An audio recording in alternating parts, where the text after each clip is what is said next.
이 시간 우리 앞뒤 좌우 교우님들 서로 인사 나누겠습니다. 사랑합니다. 축복합니다. 환영합니다. 잘 오셨습니다. 기도하겠습니다. 걸어가신 아버지 하나님, 귀한 말씀을 허락하셨사오니 이 말씀 함께 나눌 때 성령께서 우리 각 사람의 심령 가운데 내주하시고 조명하여 주셔서 말씀의 참뜻을 밝히 깨달아 알게 하시고 이 말씀 붙들고 살아갈 수 있는 용기와 지혜와 믿음 더하여 주옵소서. 예수 그리스도의 이름으로 기도합니다. 아멘. 할렐루야. 대림절 초가 4개가 불을 밝히고 있습니다. 대림절 넷째 주일입니다. 그리고 성탄절이 들어있는 성탄주일이기도 합니다. 오는 목요일이 성탄절이죠.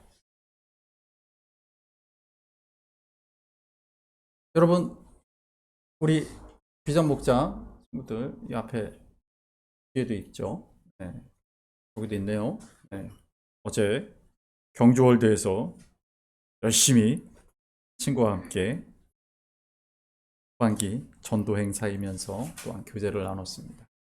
굉장히 피곤해 보입니다. 네. 자, 한번 얼굴을 봐주십시오. 네. 네. 지금 따뜻한 실내에서 많이 피곤해서 힘들 거예요. 설교 시간에 혹 존다 할지라도 여러분 이해해 주시기 바랍니다. 창세기 6장에는 우리가 잘 아는 노아의 방주 이야기가 나옵니다. 우리 6장 12절 말씀 보시면 김영훈 집사님이 잘 읽어주셨는데 12절 13절 우리 같이 한번 읽어보겠습니다. 하나님이 하였으니 그는 땅에서 하나님이 노아에게 이르시되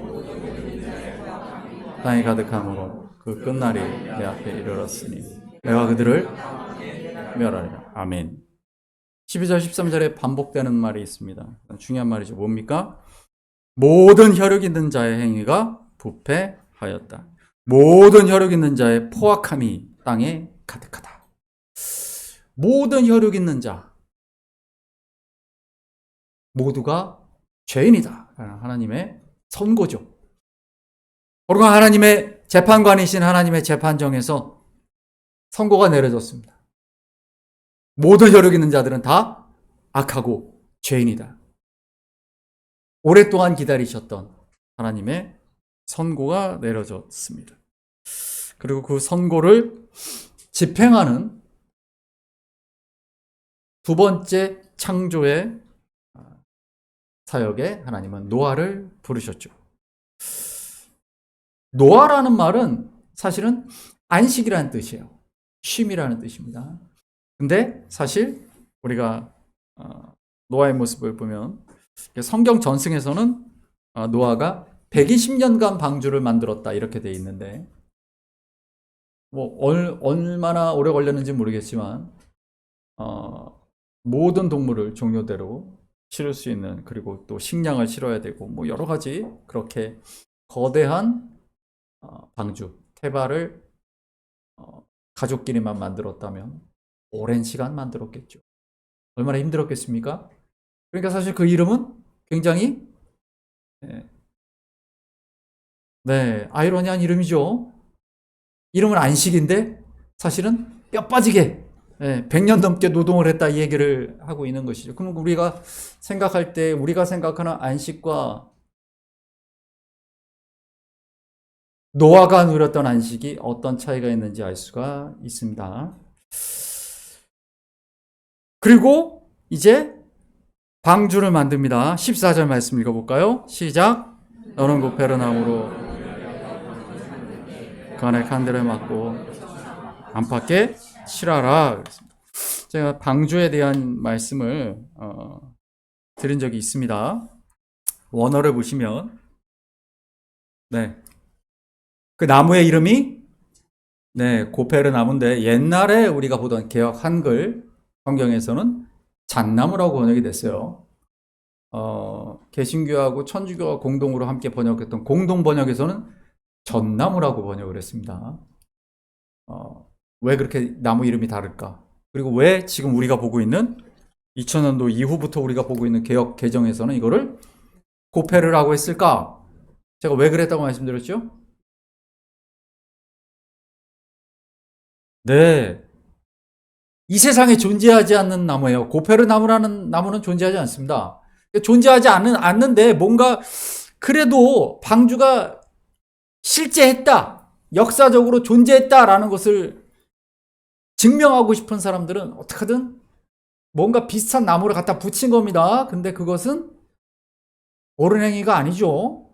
이게 잣나무도 아니고 전나무도 아닌데, 그리고 고페르라는 말하고 제일 비슷한 말을 갖다 붙인 사람들이 사이프러스 나무다 이렇게 또 갖다 붙입니다. 그것도 전혀 성경적이지 않죠. 그러니까 어떻게든 방주가 실제로 존재했다라는 것을 증명하고자 하는 그런 열심이 있었기 때문에 그런 행동을 했다고 생각하지만, 그래서 2000년대 이후 한국에서도 더 이상 그런 나무들의 이름을 쓰지 않고 그대로, 영어 성경에서는 킹 제임스 버전에서도 그대로 고페르라고 되어 있죠. 원어 그대로 고페르라고 되어 있습니다.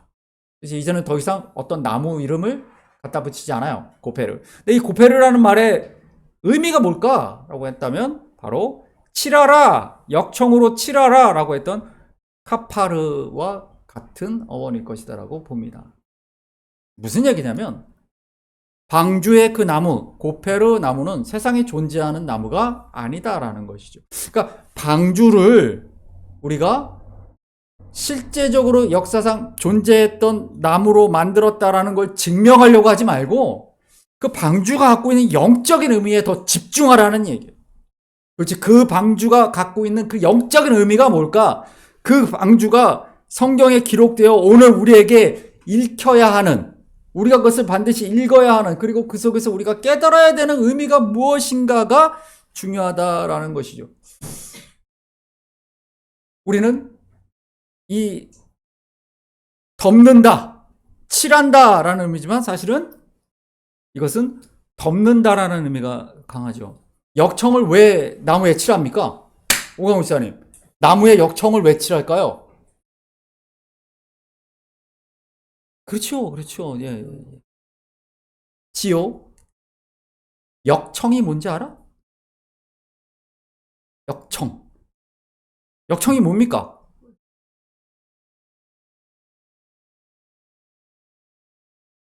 네. 네. 방수 재료라고 그냥 생각하세요. 네, 방수 재료다. 네. 다양한 얘기들이 나오시는데 검색해 보시고. 쉽게 말하면 물이 스며들지 못하게 바르는 거죠. 네. 칠한다라는 의미는 덮는다라는 의미이기도 하죠. 그러니까 쉽게 말하면 방주가 뭐냐? 덮는 거예요. 덮는 거. 덮는 나무로 만들어지고 덮는 그 행위를 통해 만들어진 게 방주다라는 것이죠. 근데 이것은 성경에 창세기부터 마지막 요한계시록까지 계속 반복되는 행위입니다. 우리는 그것을 그림 보여주시면요, 이 그림에서 볼 수 있습니다. 이게 뭐 하는 장면이죠? 그렇죠. 네, 좌우설주와 임방의 어린 양의 피를 바르는 행위. 이게 뭡니까? 유월절. 네. 죽음이 넘어갔다. 그래서 6월, 패스오버라고 하죠. 6월절. 피로 덮어. 피로 덮어.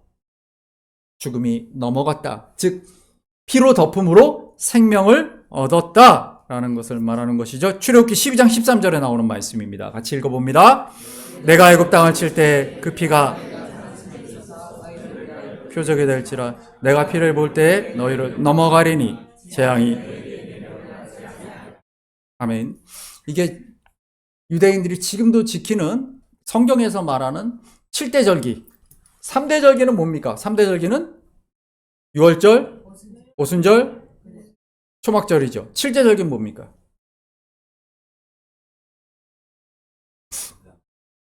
7대 절기는 네, 저 뒤에 있습니다. 네, 7대 절기는 여러분 이따가 할 때 한 번 더 보시고, 오순절, 6월절이 있는 첫 번째 달과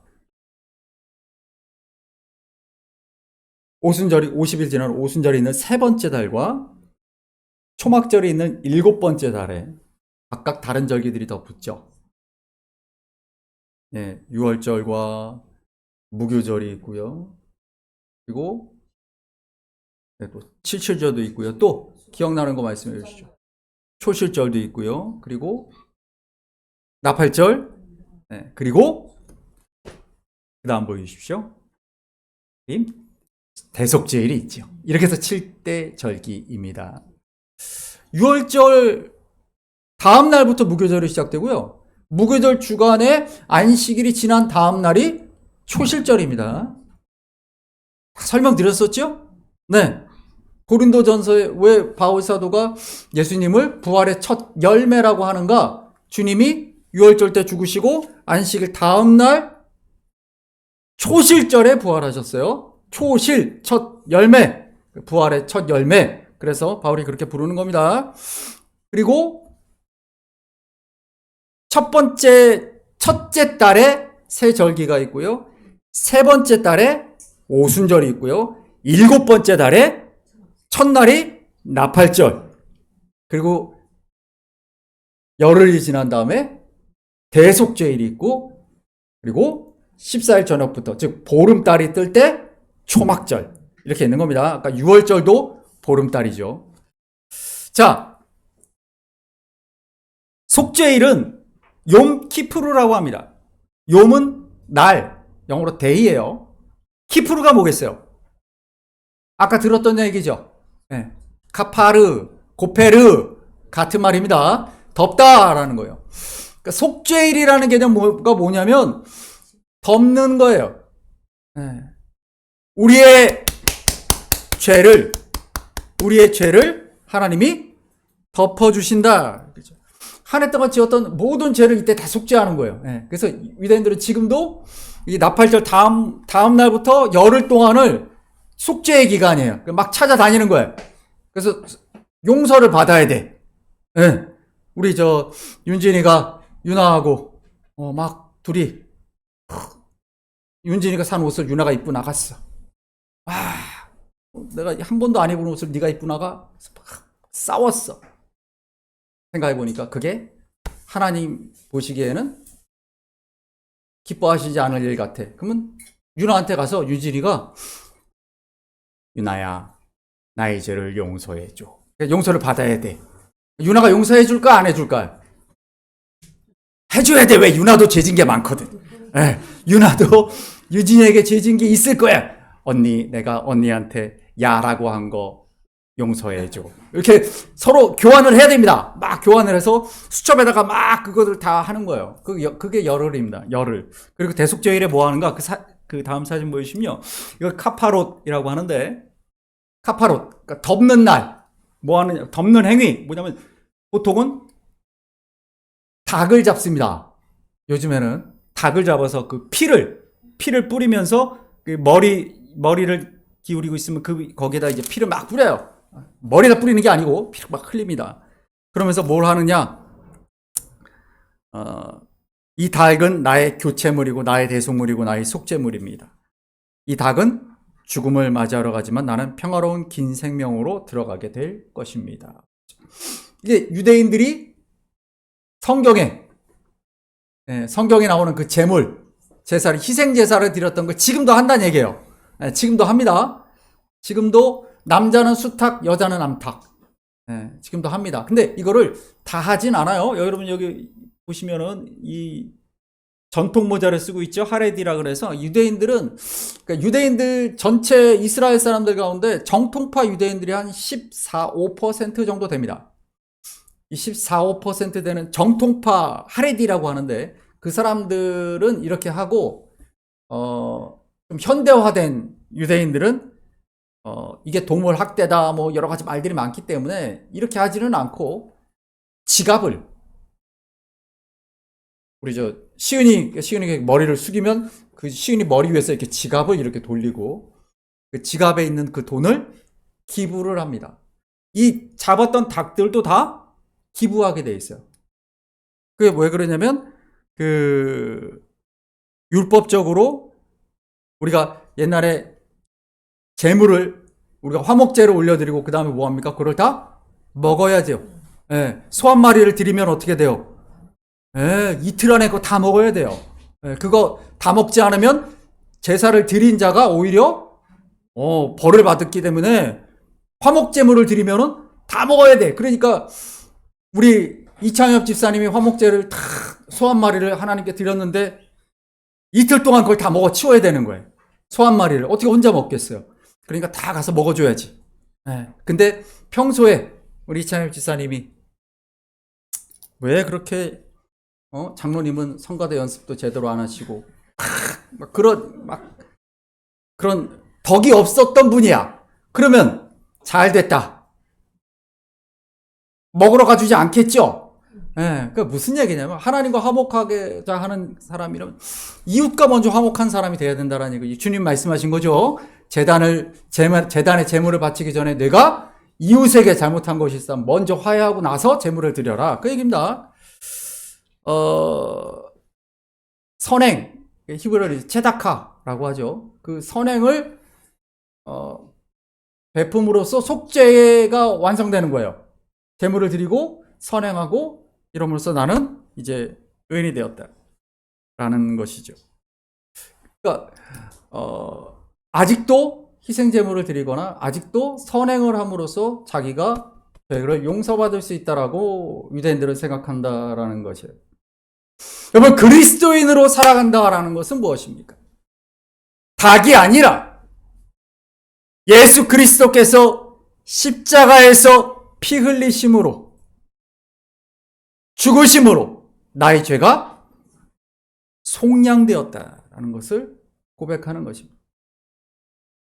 그리고 매번 닭을 죽이지 않아도 우리는 예수 그리스도의 보혈 안에 그 피로 덮임받은 삶을 살아간다는 것이죠. 그것을 방주의 모습으로 설명합니다. 창세기 6장 15절 말씀 읽어봅니다. 내가 만들 방주는 이러하니 300규빗, 너비는 50규빗, 높이는 30. 그림 보여주시면요. 이렇게 생긴 겁니다. 제가 예전에도 말씀드렸지만 방주는 뭐와 같다 그랬습니까? 네, 괴짝과 같다. 테바라는 말이 그런 뜻입니다. 방주의 히브리어 테바가 배가 아닙니다. 괴짝입니다. 근데 이 크기가 300규빗, 너비가 50규빗, 높이가 30규빗이다. 이게 뭐의 높이와 같으냐면 성막이 100규빗, 50규빗, 높이가 10규빗입니다. 그러니까 성막 9개, 길이로 하나, 둘, 셋, 위로 또 그렇게 3층이 쌓이면 성막 9개가 모이는 게 3으로 모여지는 게 방주예요. 말씀 읽어볼까요? 요한복음 2장 19절 21절입니다. 읽습니다. 예수께서 대답하여 이르시되 그러나 예수는 아멘. 성전은, 성막은, 교회는 곧 예수 그리스도입니다. 성전을 허물어라 내가 사흘 안에 일으키리라 주님 말씀하셨죠. 이 말씀을 언제 하셨다고요? 우리 수요 사경회 때 이 말씀을 언제 하셨다고 말씀드렸습니까? 요한복음 2장. 이게 무슨 사건 다음에 일어난 일입니까? 제가 공관복음과 요한복음의 차이에 대해서 사경회 때 말씀드렸죠? 기억나시죠? 예수님의 성전 정화 사건이 마태, 마가, 누가에는 공관복음에는 언제 나와요? 가장 마지막 고난주간. 그렇죠? 네, 그 마지막 주간에 일어나는 사건인데 요한복음에는 제일 앞에 나온다. 2장에 나온다. 왜 그런가? 그게 6월절에 예루살렘에 올라가셔서 사건이잖아요. 성전 정화 사건 때 주님이 이 말씀하시거든요. 그러니까 성전 정화 사건은 내 의미는 뭐냐면 6월절 어린 양으로 죽으시는 그걸 성전이 무너진다라고 표현하신 거예요. 그리고 사흘 후에 부활하심을 그 메시지를 요한은 6월절과 연결하였기 때문에 마태, 마가, 누가에는 성전 정화 사건이 가장 마지막에 나오는데 요한복음에는 제일 앞에 나온다. 그래서 그게 공관복음과 요한복음의 차이다. 요한복음은 절기와 메시지를 묶었기 때문에 그런 겁니다. 다른 것이다. 그러니까 성경의 앞뒤가 성경의 앞뒤가 틀리네 라고 지적하는 게 아니라, 그러니까 성경이 왜 이 마태, 마가, 누가와 요한의 차이가 무엇인가를 안다면 분명히 알 수 있죠. 그러니까 성전정화 사건의 메시지는 뭐냐면 유월절 양으로 죽으실 예수 그리스도를 보여주는 겁니다. 그뿐만 아니라 예수 그리스도께서 스스로 뭐라고 말씀하십니까? 내가 성전이다라고 말씀하시는 것이죠. 우리 요한복음 15장 6절 말씀 읽습니다. 시작! 벌어져 마르나니. 아멘. 여기서 말씀하시는 것이 무엇입니까? 예수 그리스도 안에 거하지 않으면 어떻게 된다? 죽는다. 여러분, 예수 그리스도를 내가 구주로 영접합니다. 나의 구주십니다. 라는 거, 이 말이 갖고 있는 의미는 죽고 사는 문제. 죽고 사는 문제란 말이에요. 종교 생활하는 문제가 아닙니다. 우리 그 다음 말씀도 볼까요? 9절의 말씀입니다. 시작. 나의 사랑 안에 거하라. 아멘. 그렇습니다. 여러분, 이 사랑이 헬라어로 뭐겠습니까? 아가페입니다. 아가페. 아가페가 어떤 사랑이지요? 그죠? 희생적인 사랑, 조건 없는 사랑, 대가를 바라지 않는 사랑. 그죠? 예수 그리스도께서 이 땅에 오셨다. 우리 아까 성가대가 그 크신 하나님의 사랑인데 그 사랑이 바로 아가페죠. 그 사랑은 십자가로 우리에게 나타났습니다. 그 사랑이 우리에게 보여주는 것이 무엇입니까? 그 사랑 안에, 그 하나님의 계획 안에, 즉 십자가 안에, 즉 예수 그리스도 안에 생명이 있다라는 거예요. 모든 혈육 있는 것들은 다 부패하였고 죄악이 가득하였기 때문에 너에게 사형을 선고한다라고 창세기 6장에서 하나님께서 노아 앞에서 선포하시죠. 모든 혈육이 있는 것들은 다 죄에게서 벗어날 수가 없다는 거예요. 오직 예수 그리스도 안에 있을 때 우리에게 생명이 있다라고 말씀하시는 것이죠. 바로 그래서 예수 그리스도께서 오신 겁니다. 우리가 성탄을 맞이하면서 예수님이 왜 오셨는가에 대한 분명한 진리를 기억하고 있어야 합니다. 그런데 그 아가페 사랑에 주님은 왜 그렇게 아가페 사랑, 희생적인 사랑, 조건 없는 사랑, 왜 하나님은 은서를 그렇게 조건 없이 사랑하시는가? 말씀을 볼까요? 출애굽기 34장 6절의 말씀입니다. 읽습니다. 시작.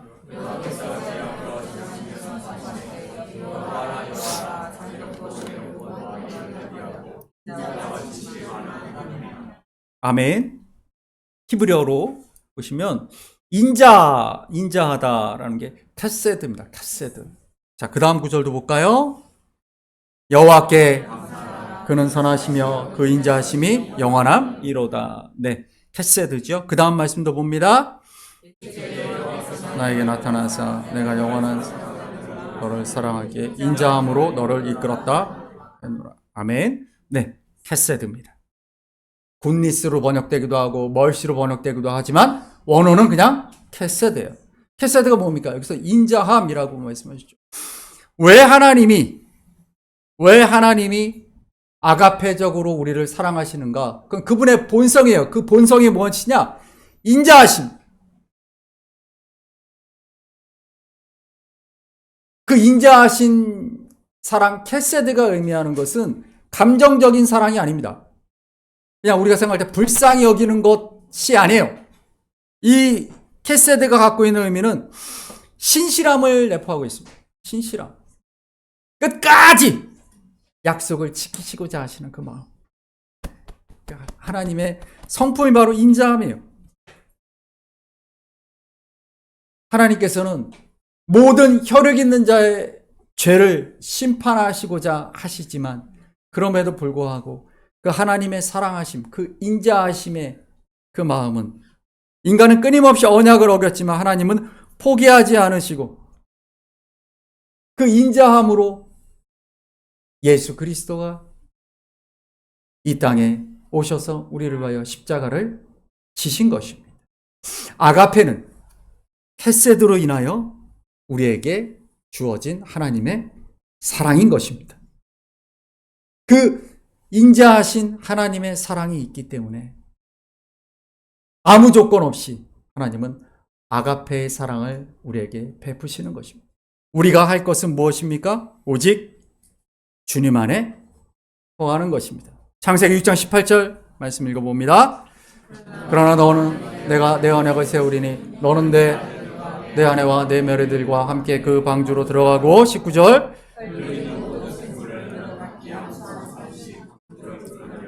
너와 함께 생명을 아멘. 방주가 갖고 있는 의미 바로 그 크파르 주님의 피로 덮인 그곳으로 들어가야 무엇이 있다? 생명이 있다. 방주가 갖고 있는 분명한 의미죠. 우리 말씀 읽어봅니다. 우리 애논이가 읽어줬던 베드로전서 말씀입니다. 시작. 그들은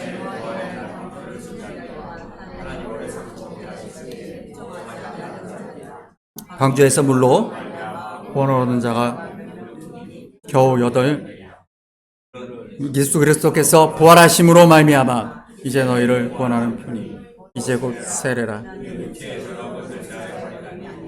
하나님을 아멘. 여러분 베드로전서 3장 21절에서 뭐라고 말합니까? 20절에서 오래 참고 기다리시는 그것을 아까 뭐라고 표현하죠? 헤세드. 하나님의 인자하심. 오래 참고 기다리고 또 기다리시던 그 하나님이죠. 그리고 그 신실하신 약속을 하나님께서 보여주시기로 하신 것이죠. 그것이 무엇입니까? 바로 3장 21절 우리는 예수 그리스도의 십자가 앞에서 우리를 구원하신 하나님을 찬양하며 세례를 받죠. 우리 윤진 세례를 받았던 그날을 기억하나?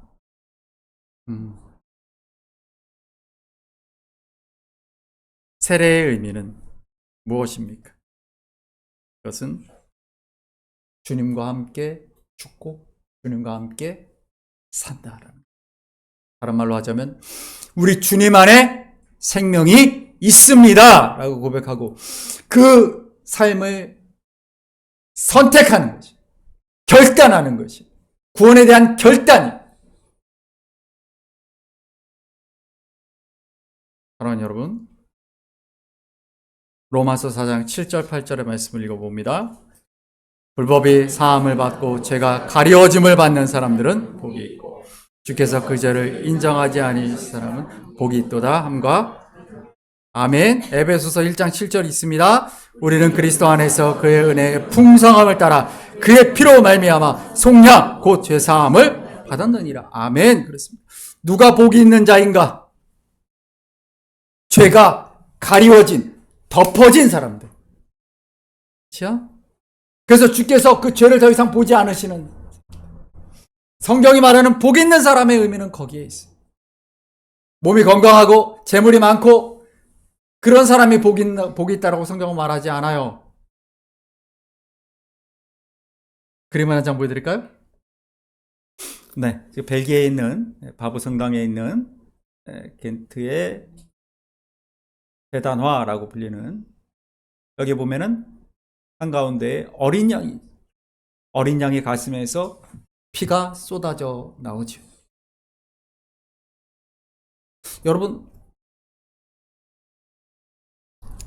예수 그리스도의 흘리신 보혈이 유월절 어린 양 예수 그리스도의 보혈이 우리에게 참 생명을 주신 것을 믿고 그 믿음 안에 거하는 자에게 놀라운 하나님의 구원의 은혜가 임하며 또한 영원한 참 생명의 길로 주님과 함께 동행하는 성도의 삶을 살아가는 것인 줄 믿습니다. 바로 그것이 우리가 기다리는 성탄의 의미예요. 우리 말씀 읽어볼까요? 요한복음 3장 16절입니다. 시작! 하나님이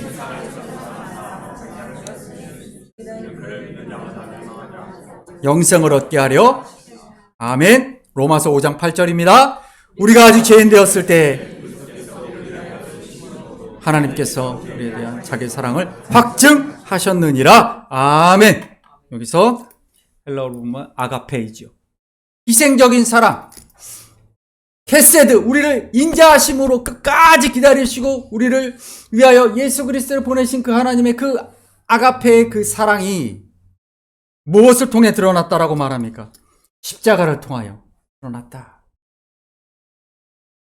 여러분, 그리스도인은 바로 이 십자가 앞에서 예수 그리스도께서 나를 위하여 죽으신 십자가, 피 흘리신 십자가, 그 십자가 앞에서 하나님이 나를 얼마나 사랑하시는가를 깨닫는 사람이에요. 확증하신 그 사랑을. 아, 내가 그 크신 하나님의 사랑, 그 아가페 사랑 안에 내가 있구나라는 것을 감격스러워하는 사람이에요. 십자가를 볼 때마다 그 감격으로 기뻐하는 사람이에요. 아무리 우리를 힘들게 하고 어렵게 하는 그 많은 어려움들이 우리 삶의 그 상황과 환경이 사람들의 우리를 힘들게 하고 어렵게 한다 할지라도 우리는 모든 혈육 있는 자가 부패하다, 모든 자들은 사망이다라고 선고받았던 그 법정에서 예수 그리스도의 십자가로 생명을 얻은 사람들인 줄 믿습니다. 이 결단이 성도의 자격인 거예요. 그리스도인은 이런 결단이 있어야 그리스도인입니다. 나이가 어리다고 이런 결단이 필요 없지 않습니다. 한국교회가, 아니 미국교회가 자유주의 신학의 영향으로 이해할 수 있어야, 납득할 수 있어야 구원받는다라고 주일학교에서는 회심을 요구하지 않았고 그것이 한국교회에도 영향을 미쳤어요. 그래서 나이가 어린애면 너 어리니까 나중에 성인 되면 그때 네가 결정을 해. 결단을 해.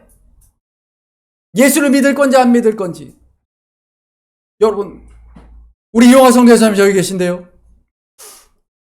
여러분 100여 년 전에 이 땅을 처음 밟았던 선교사님들은 나이가 어리다고 구원의 대상으로 해서 제외하지 않았어요. 남녀노소 상관없어요. 누구든지 예수 그리스도가 나의 구주십니다라고 고백하지 않으면 그 사람 그리스도인이 아니에요. 교회에 와서 10년, 20년 동안 앉아 있어도 예수 그리스도가 나의 구주십니다. 내가 예수 안에 있으므로 참 생명을 얻었습니다. 고백하지 않는 사람은, 그런 믿음이 없는 사람은 그리스도인이 아니에요. 우리가 세례는 무엇입니까? 그 고백을 하는 것이죠. 결단을 하고 그 길로 살아가기로 결단하는 삶입니다. 빌립보서 2장 6절, 7절, 8절까지 봅니다. 그는 근본 하나님의 본체시나 하나님과 동등됨을 취할 것으로 여기지 아니하시고 사람의 모양으로 나타나사 죽기까지 곧 아멘. 여러분, 이게 성탄입니다. 성탄절은 교인들 다 모여서 장기 자랑하는 날이 아니에요. 성탄절은 어린애기들 반짝반짝 옷 입혀가지고 앞에서 사진 찍고 박수 치고 어른들 사진 찍고 즐겁게 노는 날이 아니에요. 성탄절은 사람의 모양으로 나타나셔서 자기를 죽이시기까지 하나님 말씀에 복종하셨던 그 예수 그리스도를 바라보는 날입니다. 그리고 내가 그 십자가의 그 사랑 안에 있는가? 내가 그 게세드와 아가페의 사랑 안에 내가 머물고 있는가? 결단하는 날. 내가 십자가를 붙들고 살아가겠습니다라고 결단하는 날. 그게 원래 성탄절이에요. 원래 성탄절이에요. 그래서 우리는 질문을 던져야 돼요. 선유에게도 물어봐야 됩니다. 예수 그리스도가 우리 선유의 구원자이심을 선유가 믿어야 한다라고. 우리는 선유에게, 우리 이윤 집사님이 그렇게 하실 거예요. 네, 박형희 씨도 그렇게 하실 겁니다. 집에서도, 가정에서도. 하지만 교회에서도 우리는 우리 자녀들에게 그 결단을 요구해야 돼요. 네가 나중에 커서 어른이 된 다음에가 아니고 지금 오늘 이 시간 우리의 삶에 당장 내일이 없기 때문에 여기 계신 분들 중에 내일 내가 어떻게 살아갈지 내일의 삶을 확신할 수 있는 분이 계십니까? 없어요. 오늘 밤에 잠들었다 내일 내가 다시 눈을 뜰 거라는 걸 확신하는 분이 계십니까? 없어요. 우리의 삶은 한치 앞을 모르는 사람입니다. 오늘 결단해야 됩니다. 오늘 예수 그리스도가 나의 구주이십니다. 그분은 나를 위해 이 땅에 이 낮고 낮은 마국간 구유에 오셔서 십자가에서 죽으시기까지 복종하셨어요. 그분의 은혜로. 누가복음 1장 말씀 볼까요? 함께 읽습니다. 그종 이스라엘을 도우사 긍휼히 여기시고 기억하시되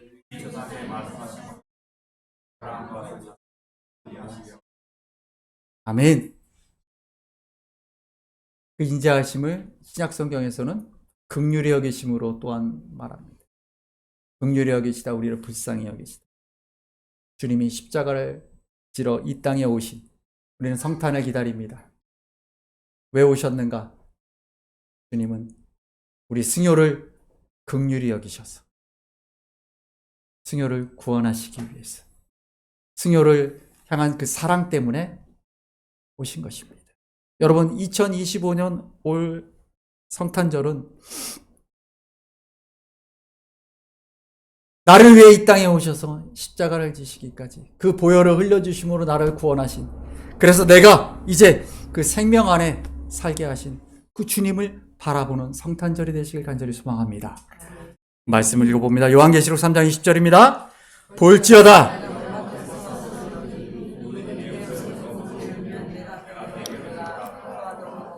그는 나와 더불어 아멘.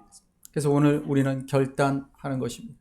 주님과 한 몸으로 연합하는 삶을 결단해야 합니다.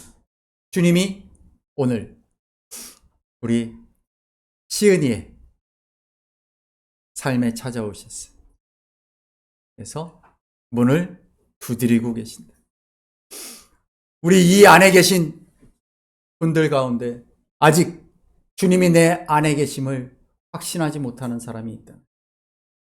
내가 주님과 동행함으로 주님의 주시는 그 영원한 생명이 내게 있음을 확신하지 못하는 사람이 있다면, 여러분 오늘 주님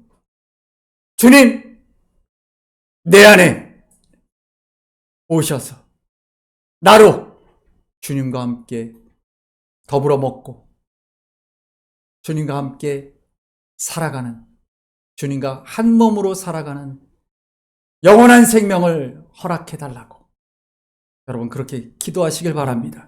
그렇게 주님의 오심의 의미를 깊게 새기는 여러분 되시길 소망합니다. 마지막으로 6장 22절 말씀 봅니다. 하나님이 자기의 명하신 대로 다 준행하였더라. 아멘. 여러분 노아의 삶은 그 이름의 안식은 어디에서 오는가? 진정한 성도의 삶의 안식은 하나님이 나에게 명하신 그 소명의 길을 걸어갈 때 오는 것입니다. 그리고 오직 예수, 나의 생명의 근거이신 예수 그리스도를 붙잡을 때, 그 이름을 부를 때 우리의 삶에 참된 소망과 평안과 승리가 있을 줄 믿습니다. 여러분 가지고 계신 주보의 찬양이 있습니다.